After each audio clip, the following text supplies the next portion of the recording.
கிருஷ்ணா. இன்னைக்கு நம்ம பார்க்க போகிற ஜிகே செஞ்சிக்கோட்டை. இதை கடந்த 11 ஜூலை 2025 யுனெஸ்கோ உலக புராதன சின்னமாக அறிவித்திருக்கிறது. இதை கடந்த 2024ஆம் ஆண்டு ப்ரொபோசல் அனுப்பப்பட்டு கடந்த 18 மாதங்களாக ஆய்வு செய்த பிறகுதான் யுனெஸ்கோ இதை உலக புராதன சின்னமாக அறிவித்துள்ளது. இந்த செஞ்சிக்கோட்டை தமிழ்நாட்டில் விழுப்புரம் மாவட்டத்தில் உள்ளது. இதை கிழக்கின் ட்ராய், அதாவது ட்ராய் ஆஃப் த ஈஸ்ட் என்று ஆங்கிலேயர்கள் அழைக்கின்றனர். ட்ராய் என்றால் நீண்ட மதில் சுவர் கொண்ட பாதுகாப்பான கோட்டை என்று பொருள். இது 13ஆம் நூற்றாண்டில் உருவானது. முகலாயர்கள் இதை பாதுஷாபாத் என்றும் சோழர்கள் இதை சிங்கப்பூரி என்றும் அழைத்தனர்.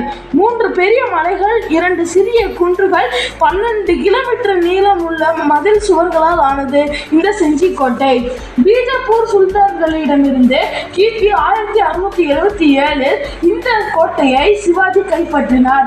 மேலும் இவர் இங்கு புதிய கோட்டைகளை கட்டினார், கோபுரங்களை உயர்த்தினார், அகழிகளை தோன்றினார், நீர்த்தேக்கங்கள் அமைத்தார் என்று 1678 இங்கு வந்த ஆண்ட்ரூ பிரைரா என்ற கிறிஸ்தவ பாதிரியார் பதிவு செய்த தகவல் உள்ளது.